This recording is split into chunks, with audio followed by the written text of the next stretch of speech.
Hey y'all, it's Sarah and welcome back to my YouTube channel. Thank you so much for clicking on this video. You can find me over on Instagram and Threads at my newly rebranded Sarah Ward Books. Y'all, it's been probably 2 months since I filmed, and that's because I've been writing a book. It's gonna come out July 23rd. Y'all are hearing it first, so thank you for being here. I've got my Throne of Glass shirt on. I'm ready to go. We are doing a book haul today. I've got plenty of books in front of me. I know I always tell y'all I'm not one for a book haul, and I'm not. I'm really not. If I get books, I get them on super sale most of the time, and by that I mean like $1, $2 at a library book sale or at like a charity shop. But some of these I actually got from someone who was moving out of our neighborhood. They had a bunch of books. There's some that have been on my Amazon wish list forever that I got from when Amazon does a like 3 for 2 sale. And then I have some books that I'm going to haul, even though I've had them for a while. They just happen to be with my mom because I gave them to her as soon as I read them. And I haven't actually hauled them yet. They've been with her. So I have those back. I think that accounts for everything. There might be one, I think there's one ARC in this pile. I know last time I had like 10, which is very humbling. But I've got one this time. I'll show you everything. Here we go. All right, y'all, joke's on me. I've been looking back at my footage to make sure I'm in in focus, because I don't have a viewfinder on my camera that I film with. I shoot with like a DSLR that's made for still photography, and the hair is crazy. Okay, the hair, I don't know where she's going. She hasn't been done in a while. I put makeup on, but I couldn't be bothered to like figure out my hair. So I look back in the footage and I'm like, girl, you look crazy. Ignore. I think I'm in focus. Okay, so we're gonna start with a new, fresh Amazon order. And by that, what I mean is that I purchased these books. Amazon put them in a box with no padding or anything, and they shook around like this from the warehouse to where I live. I got them. Every single book I ordered was ripped, and so I sent them back and got a replacement. Happy that I got my books in one piece the second time. They did not have any stuffing or padding in them the second time either, but they somehow survived. So, first book that I got is The Gilded Cage. I absolutely love this series. The Prison Healer. It is a YA fantasy. It is by Lynette Noni. She is, I believe, from Australia. This was like the #1 YA book in Australia for a while. Well, this series when it came out. It is blurbed by Sarah J. Maas. Apparently they are buddies.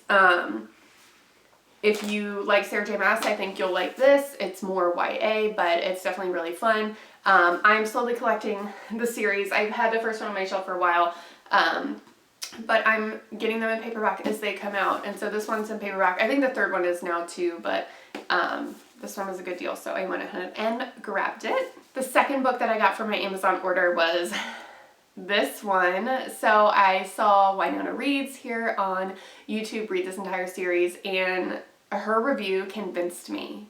So her review absolutely convinced me. This says, how many loves do we get in a lifetime? Magnolia Parks is beautiful, affluent, self-involved, and mildly neurotic London socialite. B.J. Valentine is Britain's most notorious and photographed bad boy who broke her heart. But these two are meant to be, and everybody knows it. And it is just, it's like British Gossip Girl. I listened to a lot of this on audio and then read some of it in the physical copy as well. I can't wait to get Daisy Hates and the rest of the series. I didn't think I was going to like this as much as I did because it's not something that I typically read. And then I'm like, but girl, you have watched Gossip Girl like 87 times. So if you can like it in TV form, you can like it in book form too. And y'all, this. I haven't been around in a while. My sweet dog Griffey likes to make an appearance, and he has walked himself into the room. So I'm going to see if he'll come say hi. This is my boy. He's perfect. Aren't you? Okay, go play. Go ahead, sweetie. Or you can hang out in the background. That works too. Next book I got from Amazon, Griffey's sniffing the pile, is The Cheat Sheet by Sarah Adams. I am writing a sports romance right now, and I was told that this is like a hallmark of the genre. So I went ahead and got this one. I listened to it on audio when I was driving back from Florida a couple weeks ago when I saw my best friend for the weekend. Griffey just stood on all of the books. But this one is super cute. And I love Friends to Lovers. I think that is such a fun, I don't know, I feel like I don't read that as much, but I really like it, and I think it plays out really cool in real life. But yeah, it's a ballet dancer and a quarterback in the NFL. They are besties. You know what happens. But the journey there is very fun. So this is The Cheat Sheet by Sarah Adams. I'm hoping to read more of her stuff soon. So yeah, that's The Cheat Sheet.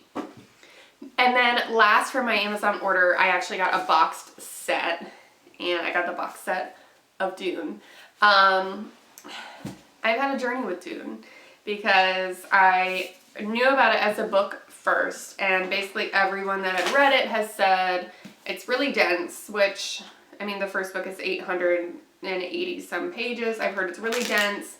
You know, it's older. It's from the 60s, 1965. So I basically just heard this one's really tricky unless you read a lot of old school sci-fi. It's really hard to get to. But I heard that it was really good also. Obviously, it's highly lauded. Then the first Dune movie came out. I didn't care for some reason, and I don't know why, because I love a big like epic movie or show series. Like, I love it. I love an epic. I love series. I love world building, all that sort of stuff, and I just like it wasn't on my radar. I love Zendaya. I think she's great. I didn't know who Timothée Chalamet was at that point in time. He's awesome. I love him. He's hilarious. I will watch anything that Timothée Chalamet's in now, because I watched the first Dune when it came out, I believe on Netflix, because it was on HBO prior, I believe. And a lot of people told us, like, it's really confusing, it's really boring, it doesn't make any sense. Y'all, my husband and I were sitting on the couch, we were enthralled from the first 5 seconds of the movie. It made sense to me. I thought it was very entertaining. I was like, the cinematography on this is beautiful. I was hooked. So then the second movie came out. Long story short, we had not seen it yet because we like to be able to pause and discuss and like theorize and just be like, oh my gosh, that guy's in that show, or that girl is in that movie, right? So we did not watch it in theaters. We don't have HBO. When we get HBO for a month so that we can watch House of the Dragon, Wonka, Dune 2, all of Barbie, all that sort of stuff, I will watch Dune. I will watch Dune 2. At that point, then I will read this book. Because I basically told myself, you're not going to read this until you watch the movie, so that you at least can like visualize what is happening. You know, like which characters, which name is a little easier to follow. I did the same thing with Game of Thrones. So, super excited to read Dune. They're trying to make a Dune Messiah movie, which will be Dune 3. And then there is Children of Dune, which I'm not going to elaborate too much more on. I know what this is about, but I don't want to spoil anything for anyone, and the synopsis is basically a spoiler. So that is my Amazon haul. Next up, we're going to do a library sale find, and that is going to be All the Stars and Teeth. So I have seen this book for, I don't know, 5 years since it came out, and every time I see the cover, I'm like, that's the prettiest thing I've ever seen. I know this author has gotten really popular now with her series or book, Belladonna. I think it's Belladonna. And then there's Foxglove and Wisteria. Maybe it's a series. If I remember that right, I'm really proud of myself because I haven't looked into those very much. I know they're very popular. This one came out in 2019. It says, as princess of the island kingdom of Visidia, Amora Montara has spent her entire life training to be a high animancer, the master of souls. So I believe she ends up sailing the high seas, etc. I just keep seeing this everywhere, and then when I saw it for like $1 at a library book sale, I was like, well shoot, I need to just get it. it sounds right up my alley, and I'm really excited for this one. It's a YA fantasy. I've been like sitting on my knees and on my feet for the last however long, and I'm finally like falling apart. So hopefully you can still see me in the frame. So what we're going to talk about is the ARC that I got. I actually had gotten an advanced listening copy, but then I got put on a book tour for it because I liked it so much, and it is The One That Got Away with Murder by Trish Lundy. This, I believe, is a debut. Let me see if I'm remembering that correctly. This is a beautiful copy. Yes, this is her debut. This is a beautiful copy. So it's a gal with a necklace and, you know, some blood and all that. It says, cross your heart and hope to survive. Yeesh. All right. Be careful who you fall for. This, I'm telling you, this book is beautiful. Just the way it's like put together. I think it's really nice. The cover is nice. You know, it's got, it feels well put together. Maybe that's just me saying I don't get hardbacks very often. I'm such a paperback girl. But yeah, this is beautiful. Says Robbie and Trevor Cressmont have a body count the killer kind. Handsome and privileged, the Cressmont brothers have enough wealth to ensure they're never found guilty of any wrongdoing, even if all of Happy Valley believes they're behind the deaths of their ex-girlfriend. Then there's a new girl at school who happens to get involved with the Cressmonts, and yes, it's a teen thriller, a YA thriller. A teen is forced to confront her past in order to catch a murderer before she ends up the next victim. Y'all, this one was good on audio. I'm super happy to have this copy, so thank you to our publisher here, Henry Holt. So let's go ahead and talk about the books from the neighbor, okay? So she had 2 Emily Henry books, so that was cool. I haven't read any Emily Henry. I've really only read indie romance, and I've read a lot of it, but I haven't really read any traditionally published romance, so I am not on the Emily Henry train yet, but I'm sure I will be. So this one is Book Lovers. I love the poppy colors she uses for the covers. And then the second one that I got was People We Meet on Vacation. So the first one, Book Lovers, says one summer, 2 rivals, a plot twist they didn't see coming. She's a literary agent. He is an editor. Okay, got it. Second one, People We Meet on Vacation, 2 best friends, 10 summer trips, one last chance to fall in love. Ooh, friends to lovers. Y'all know I was just talking about that. Let's see. For most of the year, they live apart, but every summer for a decade, they have taken one glorious week of vacation together until 2 years ago when they ruined everything. They haven't spoken since. Yikes. Okay. Drama. So those are my 2 Emily Henrys that I got from my neighbor. Well, former neighbor. Then I also got the Dreamland Billionaire series by Lauren Asher, which starts with the fine print. I have 2 other ones over there. No glasses on, so I can't really read. Terms and conditions in final offer. Ooh, that looks like a chunky one. I mean, this is 431 pages, and that book looks even way bigger. Okay, so this is published by Bloom. I believe there's something about like a theme park situation, right? Like he runs a theme park or like a whole situation, and she works for him, maybe. These covers are really cool. I love this. I think the style is really neat. And the last books in my haul are going to be books that I previously bought, gave to my mom, she read and loved. I am obsessive over all 3 of these books. They actually have similar vibes. Wow. Now that I'm thinking of it, there's such similar vibes between these 3 books. It's like forests. I mean, all 3 literally have forests on the covers. Wow. Okay. Let me get to it. So the first is by Shay Earnshaw, whom I love. A History of Wild Places. This one is amazing. It says a story about fairy tales, our fear of the dark, and losing yourself within the wilderness of your mind. Listen, if you love the movie The Village as much as I do, it's one of the best movies of all time. I don't care how campy it is. The Village is A+. You will love this. It's about a guy who basically has his talent where he can find missing people. And then there's this children's book author who has gone missing. And he stumbles into Pastoral, which is this like commune, the village kind of place right in the middle of nowhere. And he's like trying to figure out what happens. And he never comes back, so chaos ensues. But yeah, History of Wild Places.